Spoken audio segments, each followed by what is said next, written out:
होने वाला है। हमारे देश के महामहिम उपराष्ट्रपति आदरणीय श्री जगदीप धनखड़ जी,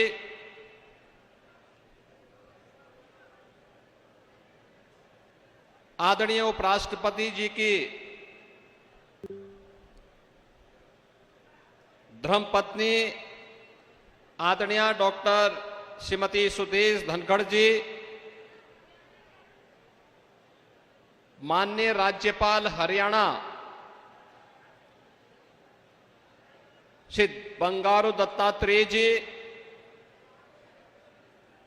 इस संपूर्ण कार्यक्रम के आयोजक संयोजक केंद्रीय मंत्री प्रोफेसर एसपी सिंह बघेल जी, महाराष्ट्र विधान परिषद के सभापति श्रीमान श्री राम सिंधे जी, माननीय सांसद श्री वीके पार्थ सारथी जी, माननीय सांसद श्री वाचस्पति नागराजू जी, पूर्व डिप्टी सीएम गोवा श्री चंद्रकांत केवलेकर जी, इस कार्यक्रम के अध्यक्ष श्री हरि सिंह जी और उपस्थित प्रदेश सरकार में मंत्रिमंडल के मेरे सहयोगीगण, माननीय सांसद, माननीय विधायक, माननीय हमारे अन्य सम्मानित जनप्रतिनिधि, उपस्थित पाल बघेल समाज से जुड़े हुए सभी मेरे उपस्थित बहन और भाइयों,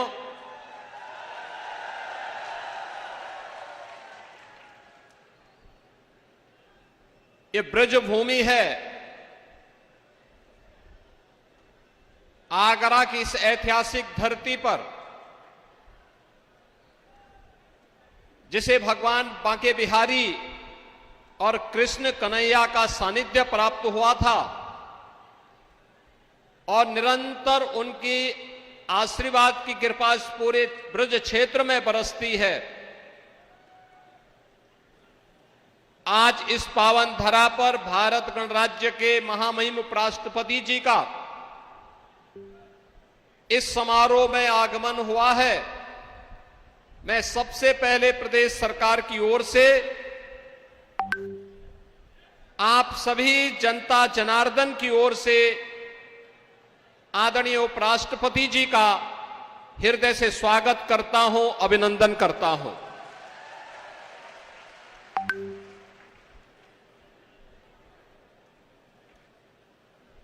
आदरणीय डॉक्टर सुदेश धनखड़ जी का भी आगमन और उनका सानिध्य भी आज हमें प्राप्त हो रहा है। मैं इस अवसर पर आज के समारोह में उनके आगमन पर उनका भी हृदय से स्वागत और अभिनंदन करता हूं।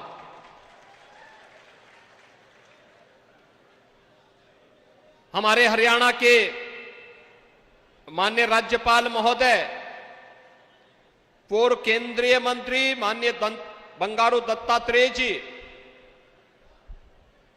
आज उनका मार्गदर्शन यहां पे प्राप्त हुआ है। इस समारोह को महाराष्ट्र विधान परिषद के सभापति माननीय श्री राम सिंधे जी का और अन्य माननीय जनप्रतिनिधि और पदाधिकारियों का सानिध्य प्राप्त हो रहा है। इन सभी सम्मानित अतिथियों का मैं उत्तर प्रदेश आगमन पर और इस समारोह में जो लोक माता के लिए समर्पित है, उन सभी का मैं हृदय से स्वागत करता हूं, अभिनंदन करता हूं। बहनों और भाइयों, अपने राष्ट्र नायकों के प्रति हमारा उत्तरदायित्व क्या बनता है, उस समारोह, उस उत्तरदायित्व का निर्वहन करने के लिए हमें क्या कुछ करना चाहिए, उसका एक उदाहरण है यह समारोह। लोक माता के द्वारा वे महारानी एक मालवा साम्राज्य की थी, जिसका क्षेत्रफल मध्य प्रदेश और महाराष्ट्र के कुछ अंचलों में था। लेकिन मालवा साम्राज्य के बाहर अखिल भारतीय दृष्टि डाल करके उन्होंने भारत के विरासत के लिए, भारत की सांस्कृतिक विरासत की वास्तविक पहचान करने के लिए मुगल कालखंड में भारत की अस्मिता और अस्तित्व के प्रतीक, आस्था के प्रतीक जिन पवित्र मंदिरों को विदेशी आक्रांताओं ने नष्ट भ्रष्ट कर दिया था, उनकी पुनर्स्थापना का कार्य करने की जो महती कार्य आज से 250 वर्ष पहले किया था, उसके प्रति कृतज्ञता ज्ञापित करने का समारोह है लोक माता की त्रिशताब्दी यानी 300वीं जयंती समारोह का ये महोत्सव। जब भी समाज अपने नायकों से, राष्ट्र नायकों से, नायिकाओं के प्रेरणादायी व्यक्तित्व और कृतित्व से प्रेरणा प्राप्त करके अपनी आगे की कार्य योजना बनाता है, एक प्रेरणा और प्रकाश प्राप्त करता है, तो दुनिया की कोई बाधा, दुनिया का कोई बैरियर उसके मार्ग में बाधा और बैरियर नहीं बन सकती है। और यह लोक माता का वह विराट व्यक्तित्व और कृतित्व दिखाता है। उन्होंने जो कुछ भी उस कालखंड में किया, महिला सशक्तिकरण करने के लिए, हस्तशिल्पी और कारीगरों के लिए, अन्नदाता किसानों के लिए, युवा शक्ति के लिए, सुरक्षा के लिए और भारत की विरासत को बचाने के लिए वे अविस्मरणीय है, अभिनंदनीय है। भारत की विरासत को बचाने के लिए जो कार्य उन्होंने किया, इसमें राजकोष का पैसा नहीं खर्च किया, इसका पैसा उन्होंने स्वयं के लिए अर्जित, उनकी स्वयं की संपत्ति से जो अर्जित होता था, उस धनराशि से ही उन्होंने पुरी के मंदिर का, गया के मंदिर का, काशी विश्वनाथ के मंदिर का, केदारनाथ धाम के मंदिर का, महाकाल के मंदिर का, ओंकारेश्वर के मंदिर का, सोमनाथ के मंदिर का, भीमा शंकर के मंदिर का और रामेश्वरम के मंदिर के पुनरुद्धार का कार्य उन्होंने किया था। याद करिए, एक लंबी श्रृंखला है, इसकी लंबी श्रृंखला है। और जीवन कितना जिया था? मात्र 70 वर्ष। बहनों और भाइयों, यही तो लोक माता का विराट व्यक्तित्व और कृतित्व है जो हम सबको आज एक नई प्रेरणा और प्रकाश प्रदान कर रहा है।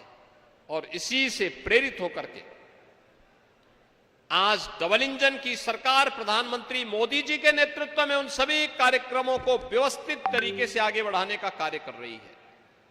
लखपति दीदी का कार्यक्रम हो, बेटी बचाओ बेटी पढ़ाओ का कार्यक्रम हो, मातृ वंदना का कार्यक्रम हो, फिट इंडिया मूवमेंट का कार्यक्रम हो, या फिर देश के अंदर स्वास्थ्य के क्षेत्र में, शिक्षा के क्षेत्र में आत्मनिर्भर भारत के निर्माण को लेकर के ये जितने भी अभियान हैं, या फिर काशी में काशी विश्वनाथ धाम, अयोध्या में राम जन्मभूमि पर भगवान राम के भव्य मंदिर का निर्माण, या फिर महाकाल में महाकाल के महालोक का निर्माण, केदारपुरी और बद्रीनाथ धाम के पुनरुद्धार का कार्य हो, या सोमनाथ मंदिर और रामेश्वरम के मंदिरों पर किए जाने वाले नए कार्य, ये सभी उसी श्रृंखला की अगली कड़ी है जो भारत की आज की आवश्यकता को एक नई पहचान दिला रही है। बहनों और भाइयों, सुरक्षा कैसे होनी चाहिए, सुरक्षा का मापदंड क्या होना चाहिए, ये लोक माता ने 300 वर्ष पहले अपने उस मालवा साम्राज्य के माध्यम से आत्मरक्षा के जो गुण सिखाए थे, आज जब भारत सर्जिकल स्ट्राइक करता है, भारतीय सेना जब आज एयर स्ट्राइक करती है, और जब पहलगांव के बाद पाकिस्तान आतंकवादियों को पालता है और भारत घुस करके मारता है, प्रधानमंत्री मोदी जी के मार्गदर्शन और नेतृत्व में जब भारत के बहादुर जवानों ने ऑपरेशन सिंदूर के माध्यम से पाकिस्तान के एयर डिफेंस सिस्टम को नष्ट करके उसके एयरपोर्ट को तहस नहस करके दुश्मन को झुकने के लिए मजबूर कर दिया था, ये लोक माता को विराट व्यक्तित्व और कृतित्व है। तो 300 वर्ष पहले उन्होंने अपने साम्राज्य के माध्यम से आत्मरक्षा और सुरक्षा के गुण हम सबको सिखाए थे, और हमें गौरव की अनुभूति होती है कि लोक माता की त्रिशताब्दी जन्म महोत्सव के समारोह के साथ हम लोगों को जुड़ने का अवसर प्राप्त हो रहा है।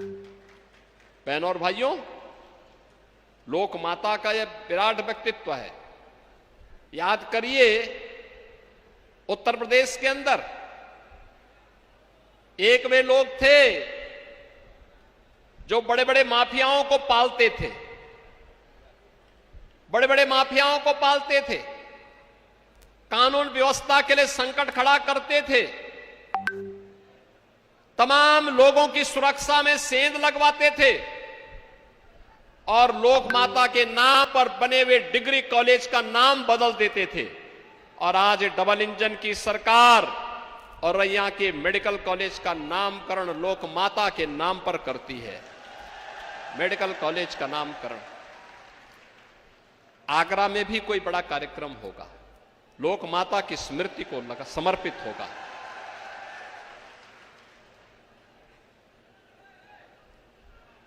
कामकाजी महिलाओं के लिए उन्होंने एक विस्तृत कार्य योजना बनाई थी।